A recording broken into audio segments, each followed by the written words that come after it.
National Military Manual, we had a very interesting, I think, discussion with the person in charge of drafting them for different states. Now we move to different actors, which also might have a role or could be interest about what are the national positions about IHL.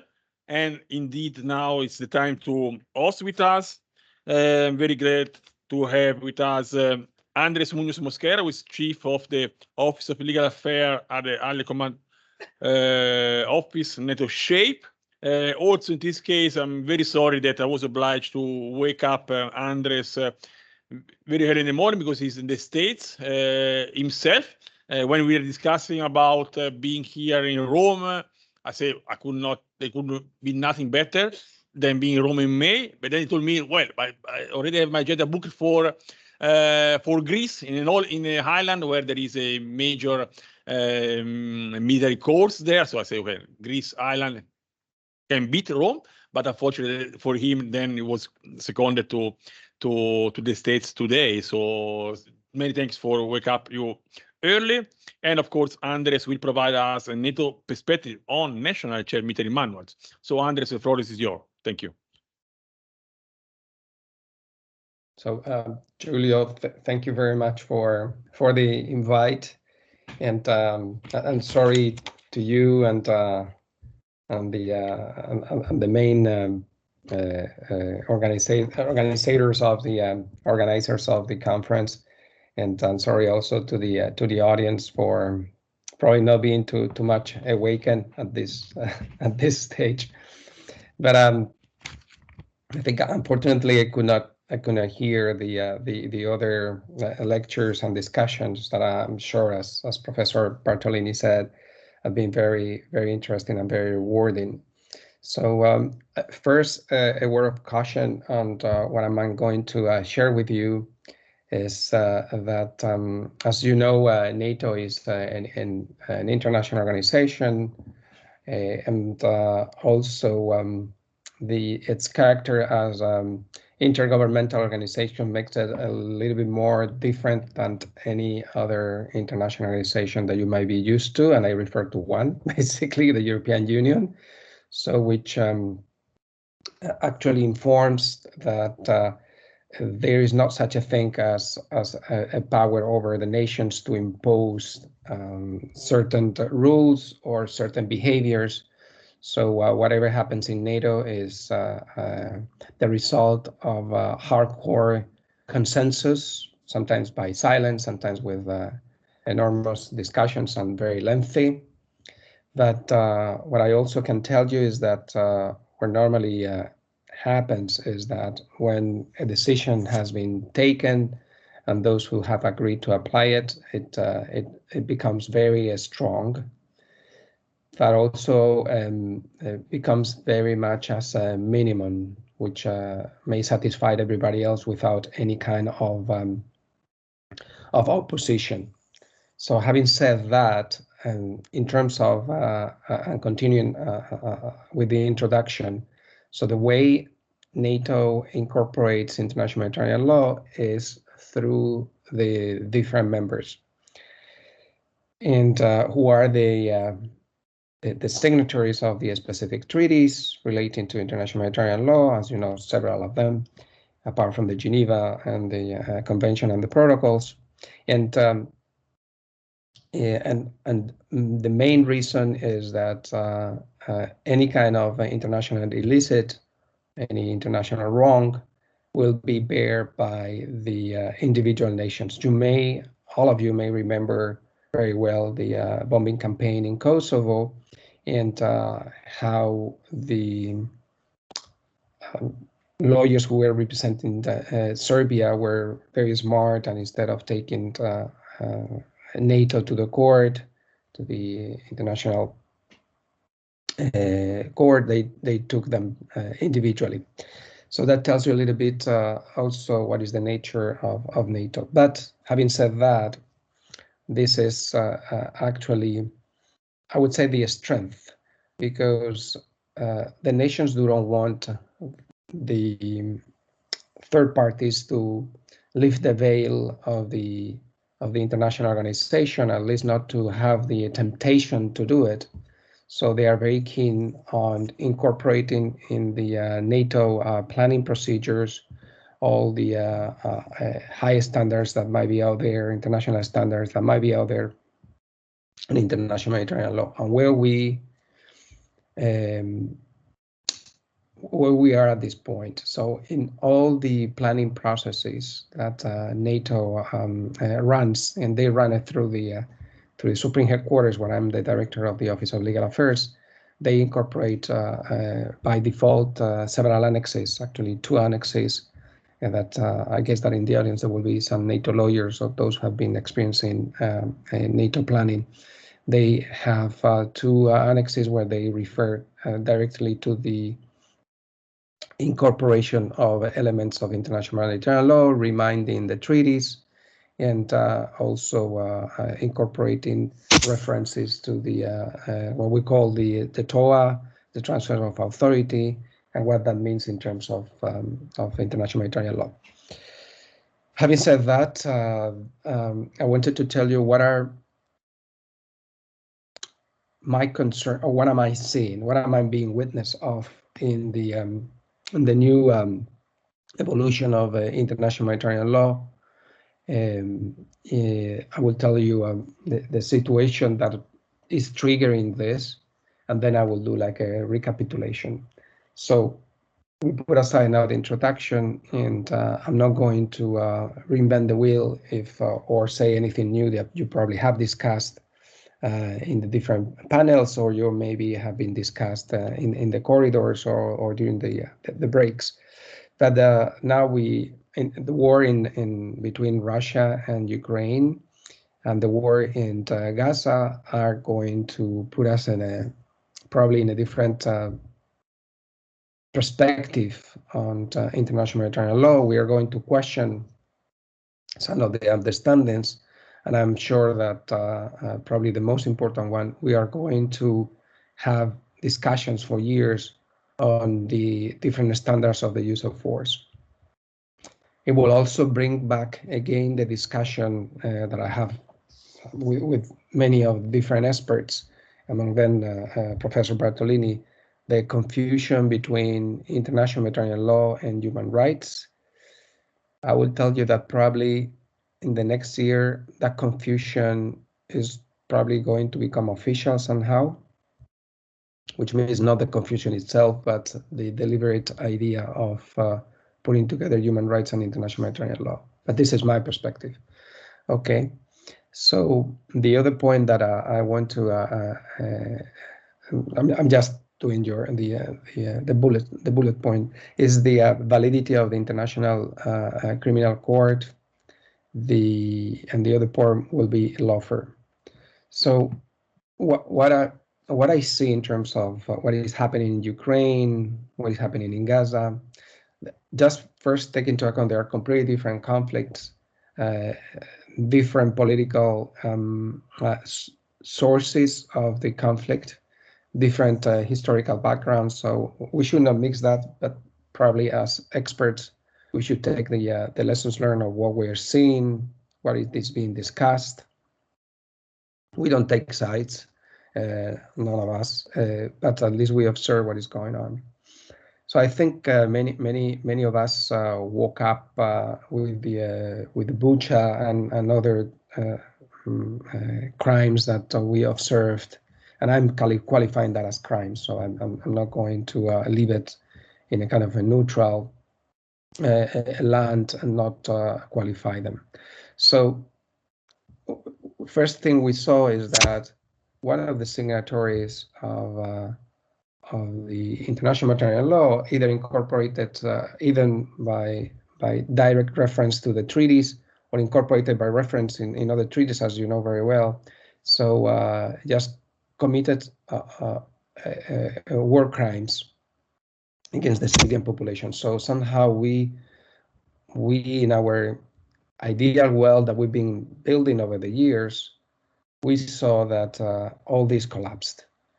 The question is if the good faith of the signatories has collapsed so quickly, and So obviously, in front of the current technology that bring us the news so quickly and so rapidly, so the thing is, what we're gonna do?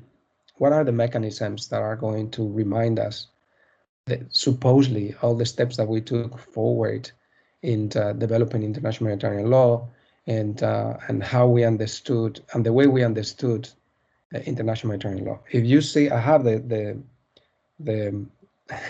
I would say the courage to go and look at Russia's manuals on because they do have on international maritime law and several laws that apply for the conduction of operations in Russia. And surprise, surprise, honestly, I will not see any difference on to any of the different manuals that we have in any of the NATO states. And in spite of that, we have seen obvious war crimes committed.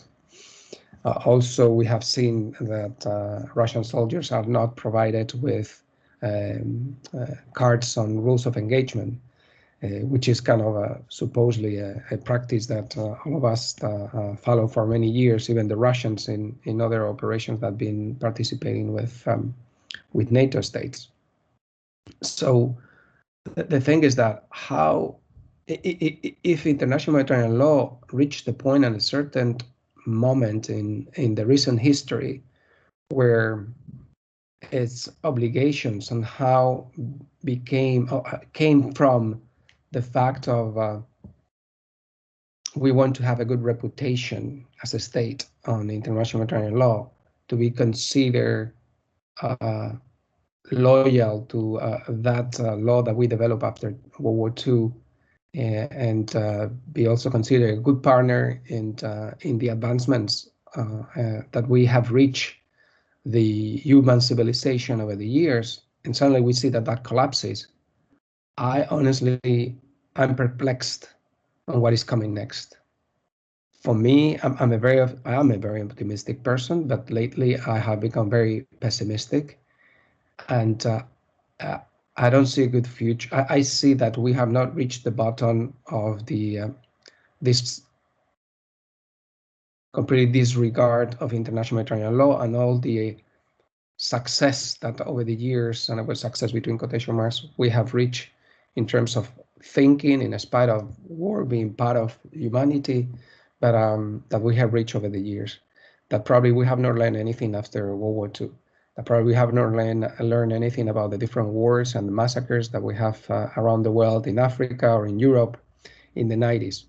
And that really throws me off in terms of willing to continue believing in a very honest way that that states will honor those laws, and trust me, states are not anthropomorphic. States are made of individuals. States are made of leaders, of commanders, of soldiers in the ground, and it's a little bit worrying, at least to me, to see that no matter how many conferences we may have, no matter how many manuals we may write, no matter how many experts can do research over the years and years and years, and probably in all the years of their career, suddenly an event, a specific event, turns off all those advancements. Let me talk a little bit about the war in Gaza. Again, no taking sides. All of us have probably different opinions. Probably all of us have different allegiances or ideas on what is happening there. Just simply to say what we see. And again, we know that today we might be manipulated by the media and the social media. But what we see is a group of terrorists and a state, and how they react to their different means. And we see also something similar to what is happening in Ukraine. So individuals who suddenly become combatants, committing war crimes against the civilian population, or with the civilian population being targeted. We see an army running operations using force, supposedly using the Geneva Conventions and being questioned their conduction of the operations. So again, as we saw in Russia, we start now questioning basic issues related to the humanitarian corridors, neutrality, intervention of different states, what happens with the political interests in the region. And we see, in the end of the day, that we become powerless in terms of putting in front of us, when I say in front of those states and who are running the operations, or those who are backing those running the operations, or those who are actually having a strategic competition in the region. They have never put in front international humanitarian law. And I know that you probably may think I'm a little bit naive, but I always want to believe that at a certain point in history, we reach the understanding that international humanitarian law will take a relevant position in the way of conducting the operations, and somehow even in the way that in use ad bellum would probably somehow color the use in bellum. And I see that the use ad bellum is actually coloring in a different way the use in bellum, and international humanitarian law is being like a second row actor in the current conflicts. So it doesn't matter if there are calls for truce or stopping hostilities. Doesn't matter if there are pockets of population caught in the middle of the fighting. It doesn't matter if there is obviously an area where does not have any military interest. Still, for the sake of the interest, the strategic interest of those in the conflict, or beyond those who are sometimes supporting the conflict, this is completely disregarded, and that for me is a big concern. Based on this, I want to tell you then also that for me, as the NATO top lawyer in the military side, I have a big concern on these two conflicts, Ukraine and Gaza, are going to bring in terms of raising or lowering the standards of use of force. My fear is that on the paper, we will raise those standards, but in reality, what we see is that those standards have been lowered. What am I trying to tell you? So all of us will end up with, those wars are going to end one day. There's going to be plenty of PhD and master theses on this issue. There are going to be plenty of conferences on this issue. We are going to analyze and till the very bottom all what happened there, and probably will not have all the data. Then the nations will probably look at their standards, view their standards on the different rules of engagement that they have, and they will start now creating mechanisms. But you know what? Honestly, that will be done by the democratic states. The others simply will use it. Will manipulate it, will instrumentalize it. They will say beautiful words, but probably they will not do anything with respect to their commanders, the training of their forces, and if they do it, they will be only on the papers that we can see very easily, and on Russian procedures. This brings me to a topic that I'm very familiar with, and Professor Bartolini knows that my team dedicates a lot of time to those issues, and is the famous topic of lawfare. But again, without getting you into agreeing or disagreeing that lawfare exists or does not exist, and doesn't matter the name, one thing is obvious, is that international humanitarian law has fallen in the hands of those leaders who believe that with the excuse of applying international humanitarian law, they can use the mechanisms of protection of their strategic interest. Let me give you an example instead of staying in the universe of theory. The NATO different teams, and of course, always I'm speaking of the military side, the Supreme Headquarters and Subordinate Headquarters like Naples and Brunson. We dedicated a lot of time after 2014 to see what Russia was doing in terms of instrumentalizing law. Since we found out in 2014, after the annexation of Crimea and the occupation of the Donbass, that Russia was working on shaping the legal domain since 2004, more or less. At that time, that shaping was basically related to passportization, using the history in order to show that the different titles that they may have on Crimea and areas related to questions where Russian-speaking population could live, stay, or had historical rights. Okay, fair enough. But at a certain point, when they materialized that, and obviously now we know that Crimea and the Donbass was not the only goal of Russia.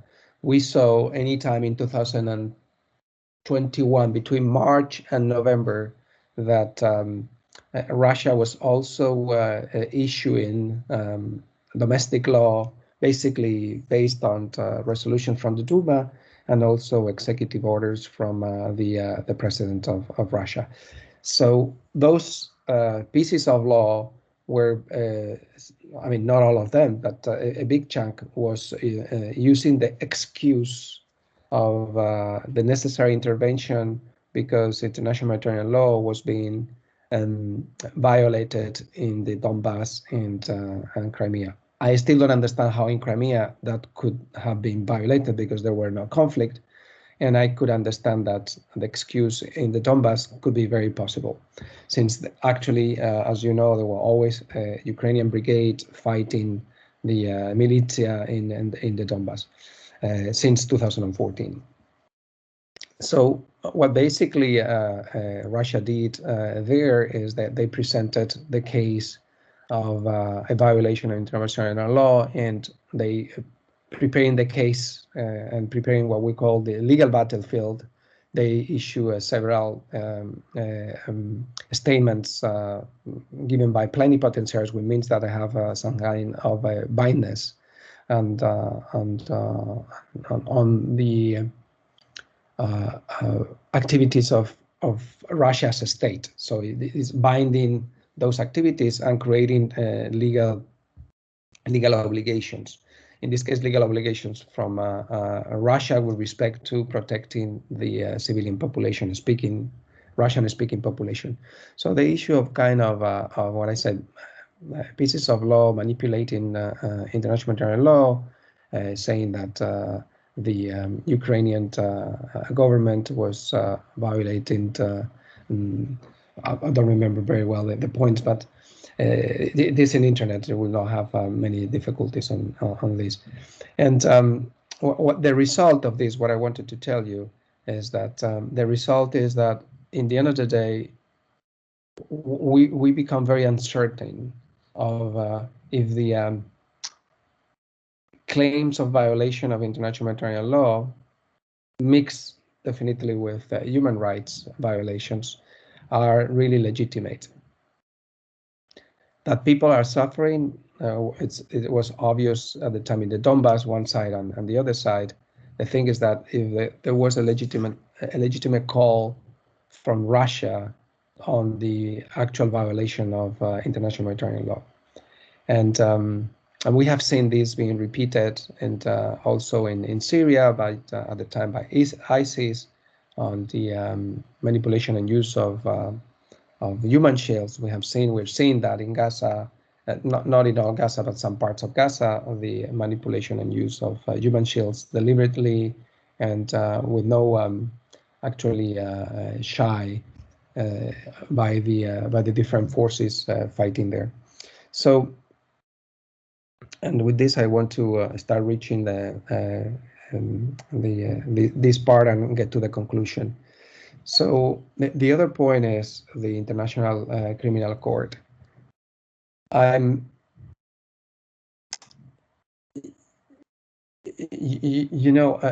Statute of Rome is not a standalone in the sense of the references to the ICC have been incorporated to other treaties, incorporated by reference, and somehow for those who are for the laymen and women on international maritime law and international law in general might be seen as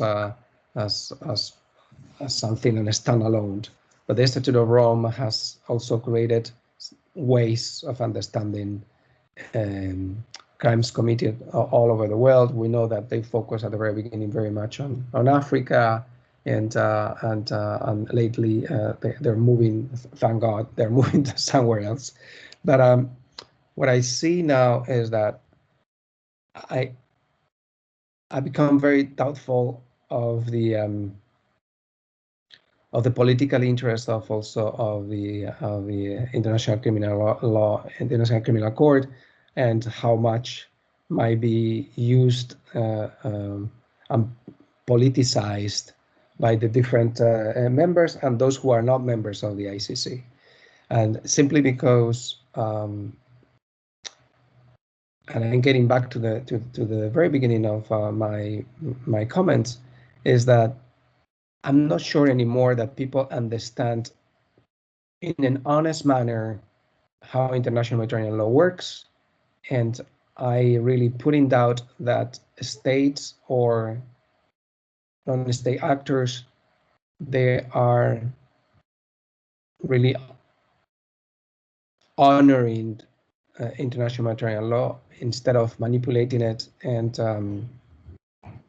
instrumentalizing it.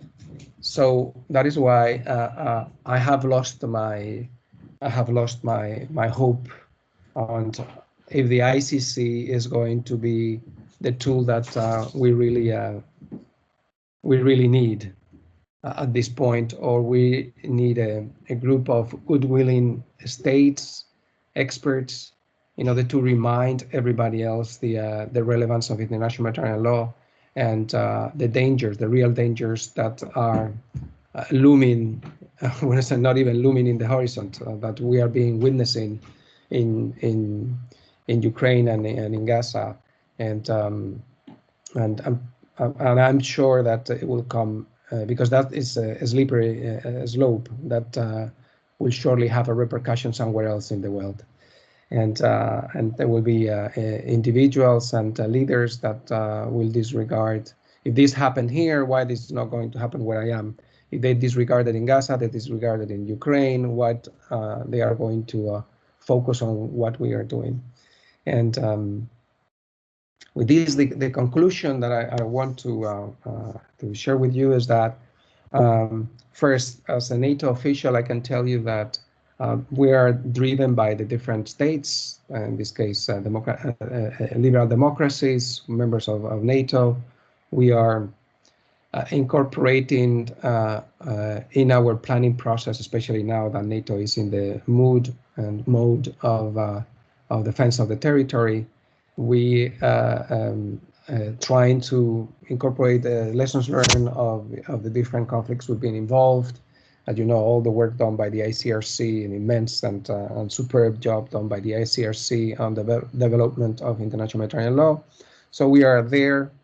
I don't know if that makes us, in the world that I have described recently, weaker or stronger. I always believe that that makes us stronger at the mid and long term. And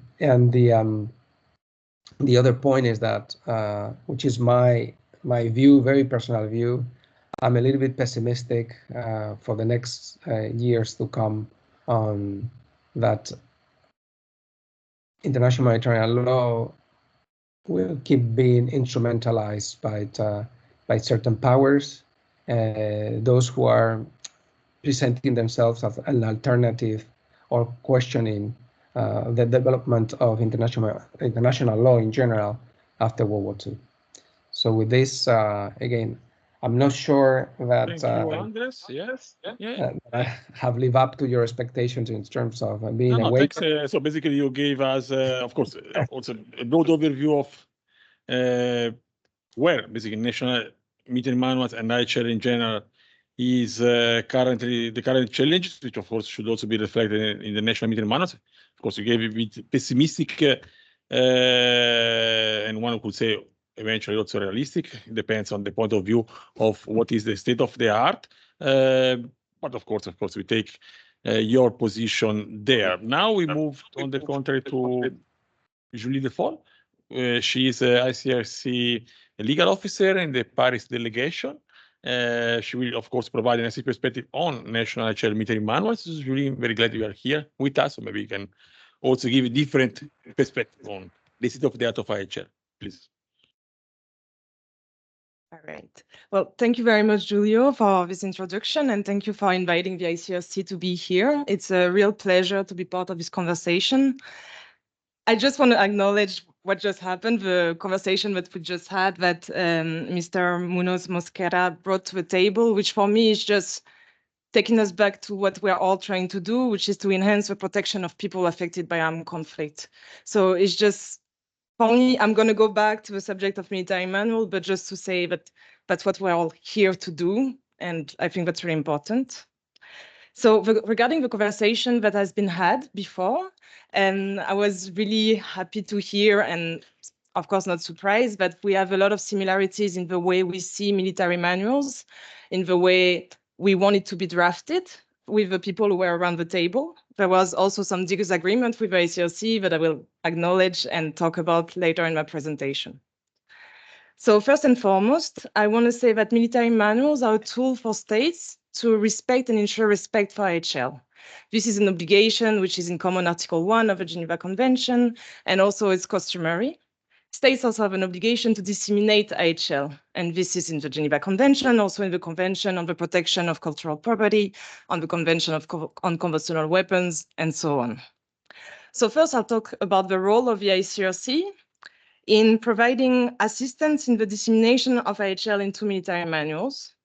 Then I identify some opportunities which should be taken when drafting a military manuals, the role that they can have and how we can better protect civilians in conflict.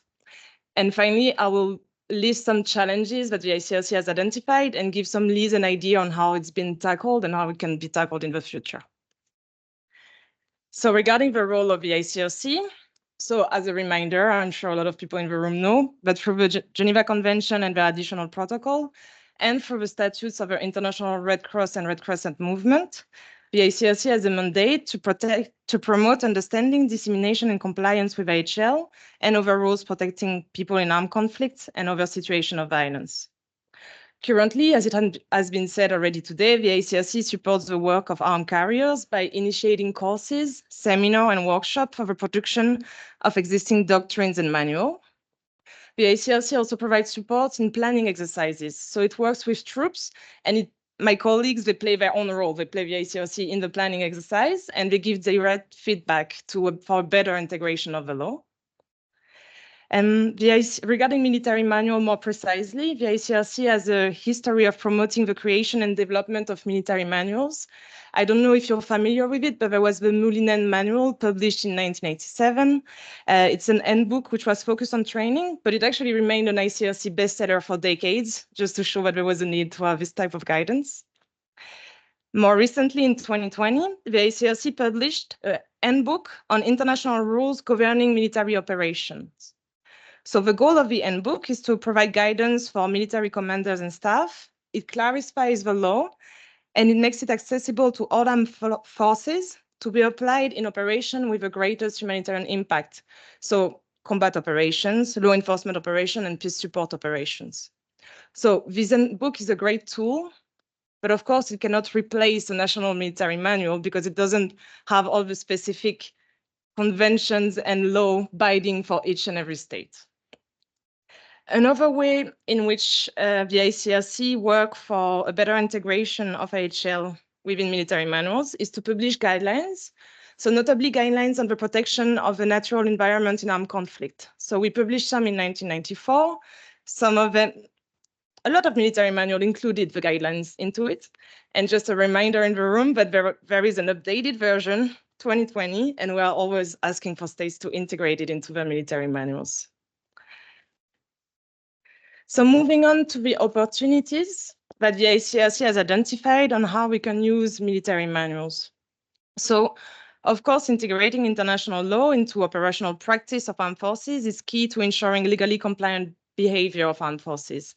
The idea is to use this manual to build a common vocabulary to shape the decision-making process, the tactics and behaviors in operation, and this help in preventing IHL protection and better protect people affected by conflict. I'll just quote something that I found in the introduction of the New Zealand Law of Armed Conflict Manual. It says that the aim of the manual is to consolidate, explain, and convert into order the law of armed conflict. And I think that's really telling. Consolidate, explain, and convert into order. And for the ICRC to have an efficient integration of the law, as it has been said in the room and has been done by the people who have drafted military manuals, the manuals must be operational and practical, meaning that they must give concrete answers to the implication of the rules of international law. It cannot be simply a copy-paste of the rules. It has to be adapted to create reflexes and automatic behaviors. So as an example, all of you are familiar with the rule of attacks must be proportionate, meaning that the incidental loss of civilian lives or damage to civilian object cannot be excessive to the military advantage anticipated. So the idea of the manual, to give it concretely, would be to answer the question, what is incidental loss of civilian life or civilian damage? What is military advantage? And then how do, as an armed carrier, do I make the decision? How do I find the balance between the two? And then the third would be, who takes the decision during the operations? Another opportunity that can be identified, again, it has been said in the room, is the fact that the manual, by being complete and making sure to tackle every situation that can be encountered by a soldier, is going to give an answer to what is the legal framework applicable. So we talked a lot about IHL and IHRL needed to be included in those manuals. And that's why, because we need to give the answer, states needs to give the answer, what's the legal framework applicable in this situation. I'm talking, for example, of the use of force in law enforcement operation, among other situations. I have 3 remaining opportunities that we have identified. The development of military manual can be done through a multidisciplinary approach, meaning that it would involve the Ministry of Defense, Internal Affairs, but also, for example, the Ministry of Culture, the Ministry of Education, Foreign Affairs, and that's really important to make it complete and cover all the part of the rules of international law which are applicable. And what's important as well is that when you include in the process armed carriers, you include every level of the chain of command. So that's also really important for us. And second to last opportunity is to include a gender perspective into doctrine. We feel like the military manual are a great place to include that. It's a great way to reflect non-discrimination and equal protection of all civilians, and it will underpin more specific operational processes and decision-making. So the ICRC has identified already a few manuals which contain these provisions on non-discrimination and gender and on the treatment of female POW. And I'm quoting them, but of course it's not an exhaustive list. There's others, and I'm really welcome to discuss. So Argentina, Canada, Djibouti, Mexico, Netherlands, Peru, and Senegal, among others, are really integrated this gender perspective into their military manuals. And finally, so the last opportunity is that military manuals are going to be a great way for stakeholders to have an idea of what is the state practice.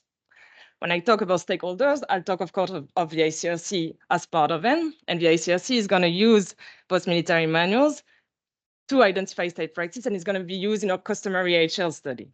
And the way we work on the customary IHL study, we take into account that military manual contain legal obligation, but also policy, and we are really transparent about it.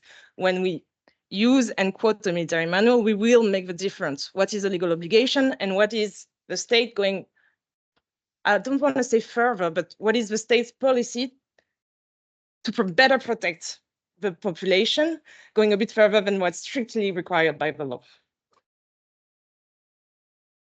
So now that I've identified the opportunities, I'll move on to 4 challenges that some of them have been talked about, but just to give some idea and leads on how they've been tackled by our partners so far.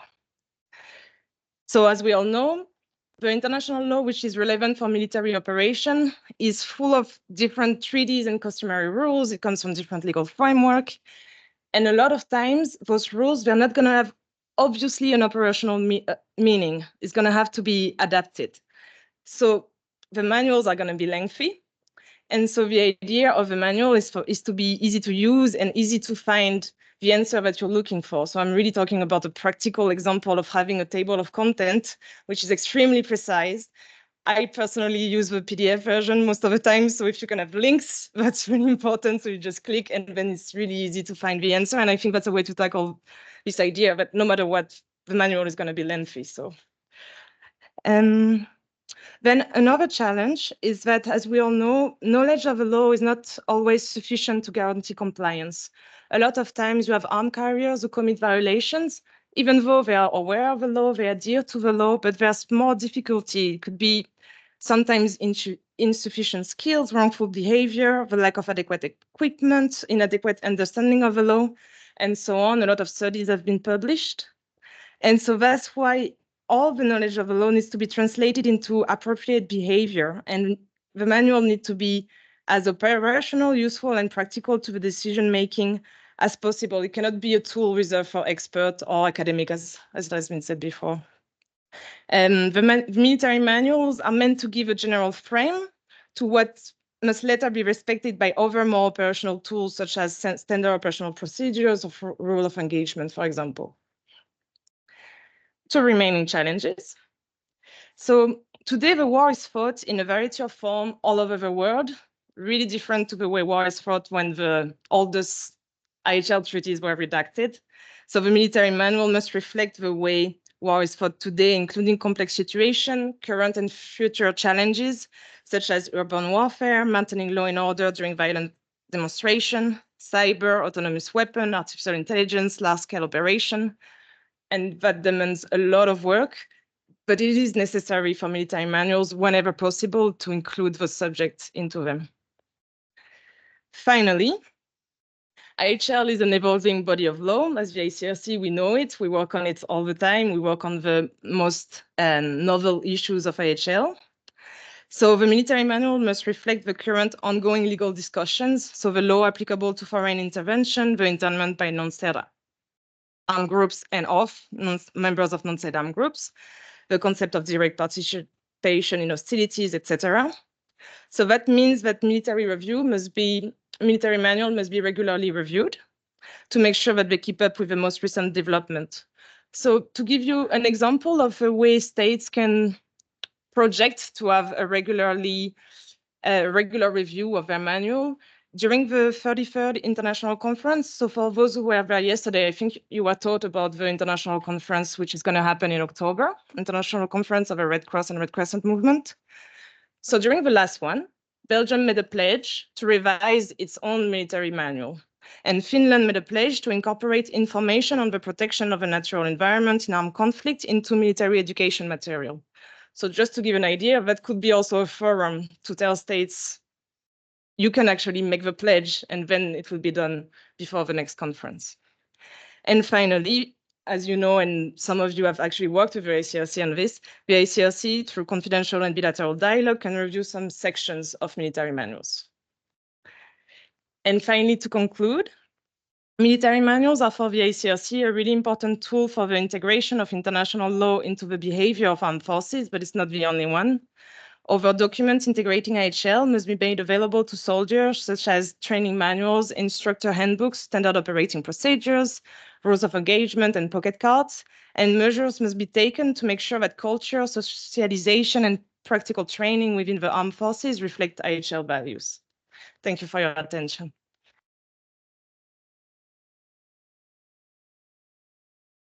Many thanks, really, for this very helpful food for thought. I really appreciate the opportunities you present, but as well as the challenges. But I'm still a bit more optimistic, so I really like the opportunities to use the military manuals to enhance the protection of the civilian population and the protection and the respect of for IHL. So let's hope we can cope with that. So we're almost going to the end, but before I arrive to the end, we have I'm sure a fantastic reflection going to take place by Sandy. Sandy Sivakumaran is, as you know, professor at Cambridge University, where he was also recently appointed as director of the fantastic Law Department Center for International Law. Well, Sandy does not need any presentation, but I'm very grateful he's with us today. Sandy, please. Thanks. Thanks very much to you, Giulio, for the invitation to be here.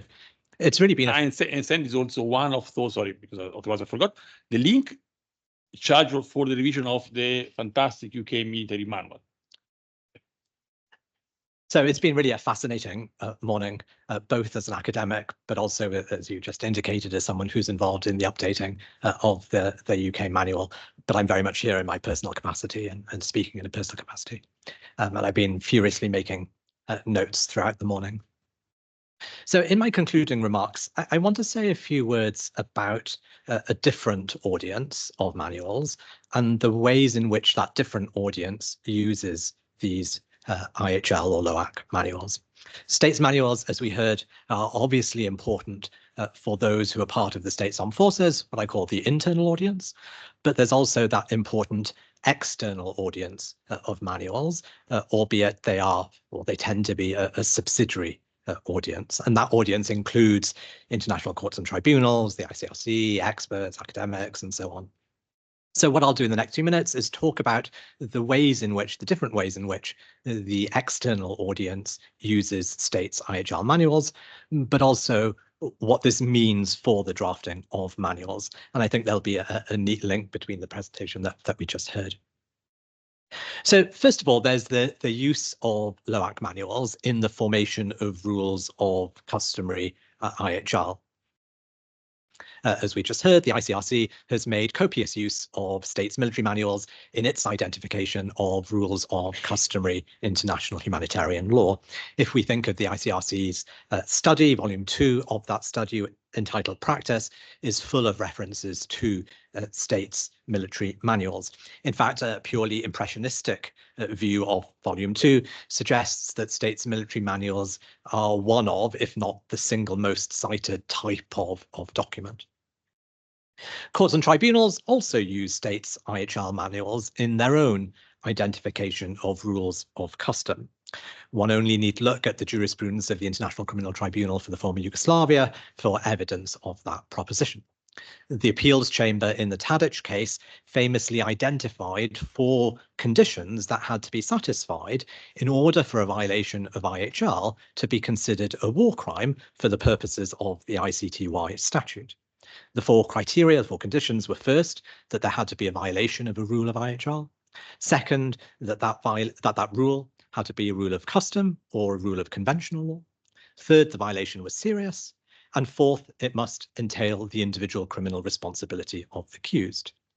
And as is well known, on the issue of custom, the appeals chamber of the ICTY in Tadic famously said that, and I quote, "In appraising the formation of customary rules or general principles, one should be aware that, on account of the inherent nature of this subject matter, reliance must primarily be placed on such elements as official pronouncements of states, military manuals, and judicial decisions." And the reference to the inherent nature of the subject matter was a reference to the difficulty of pinpointing the actual behavior of troops in the field, again, to use the language of the ICTY. And in a number of cases, the tribunal referred to states' military manuals when seeking to determine whether or not there was a rule of customary international law on a particular topic. For example, in the Galich case, in determining whether the prohibition of acts of terror against the civilian population amounted to a rule of customary IHL, the ICTY turned to states' military manuals as well as other pronouncements of states. Though it should be said, it's not always clear whether in the jurisprudence, it's not always clear in the jurisprudence, whether manuals were being used as state practice or opinio juris or both. And the point is not true solely of international criminal tribunals. Domestic courts also turn to states' IHL manuals. For example, the UK Supreme Court in the Rahmatullah case referred to the UK's LOAC manual and found it to be, or took it to be, evidence of the position of the UK on a particular issue. In the targeted killings judgment of the Israeli Supreme Court, the court referred to several military manuals, amongst other materials, for the proposition that a particular rule reflected one of custom. So the first use of manuals for an external audience goes to custom. But states' LOAC manuals are not used solely in the identification of rules of custom. Second use is as subsequent practice in the application of the treaty in question as a supplementary means of interpretation in the sense of Article 32 of the Vienna Convention of the Law of Treaties. And we see this quite clearly from the ICRC's commentaries on the updated commentaries on the Geneva Conventions, the first three of which have been published.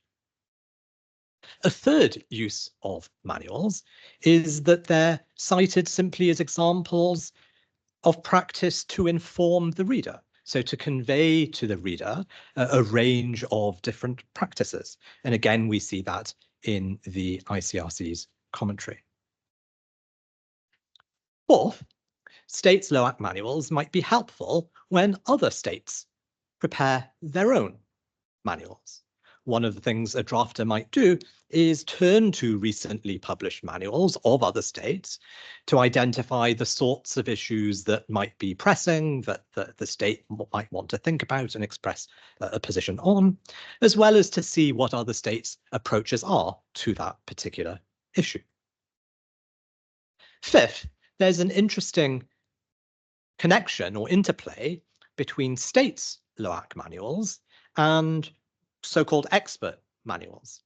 One notable feature of recent years has been the number of expert manuals that have been published on a range of LOAC issues.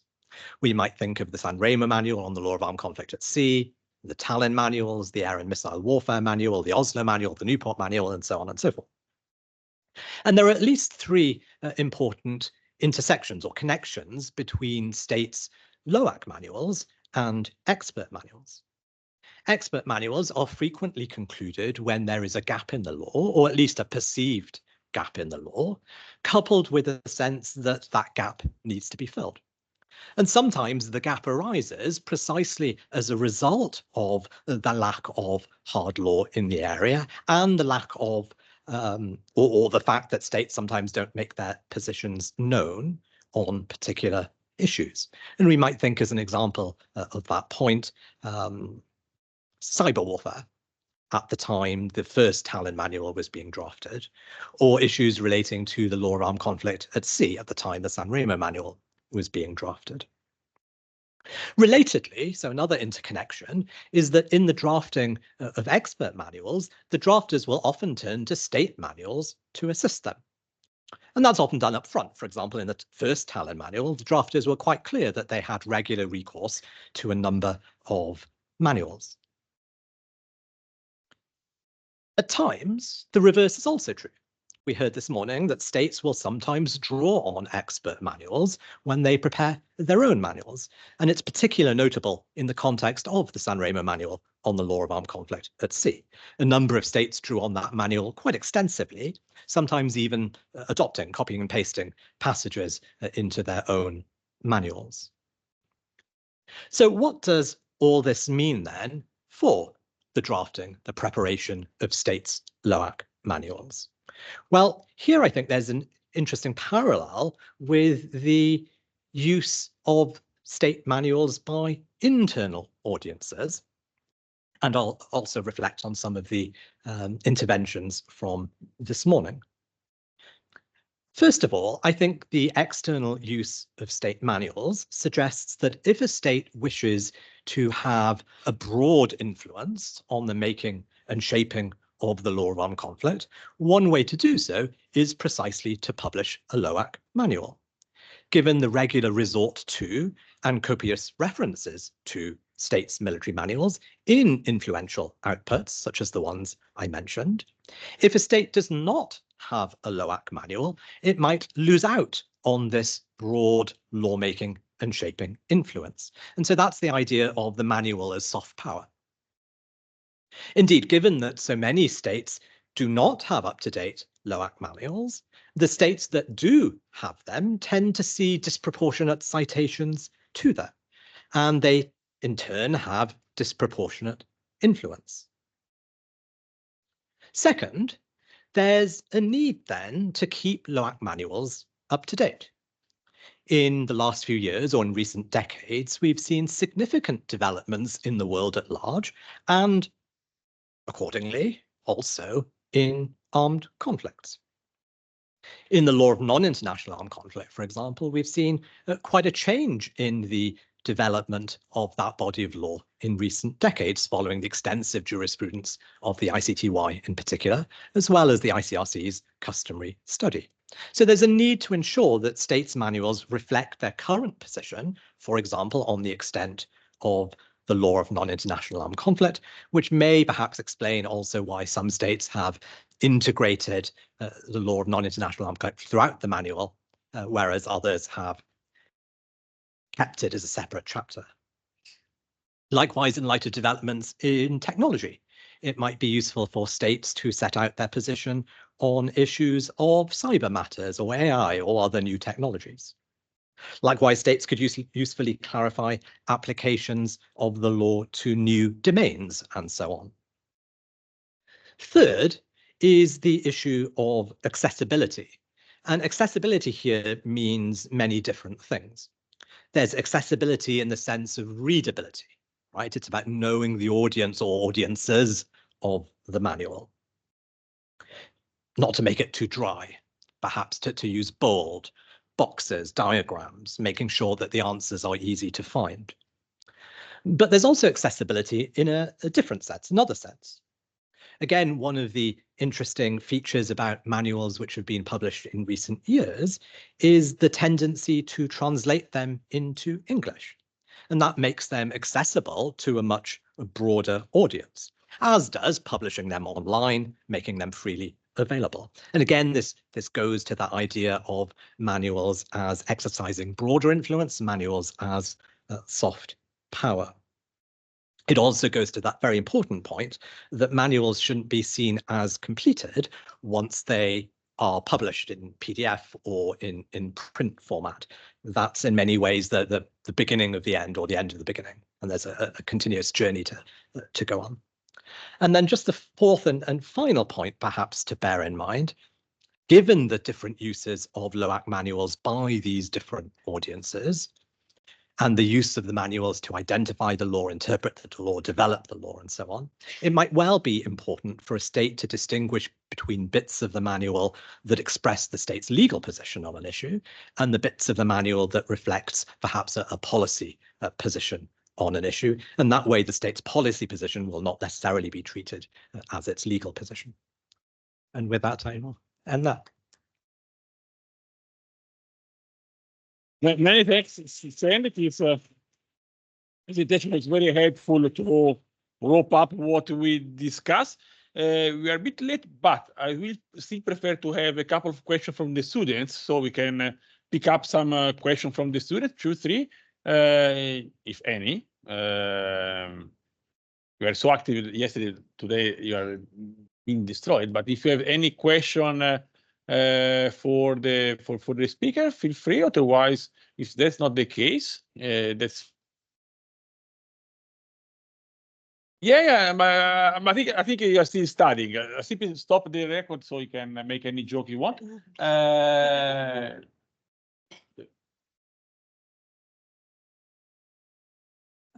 Okay, yeah, we are. Yes, please.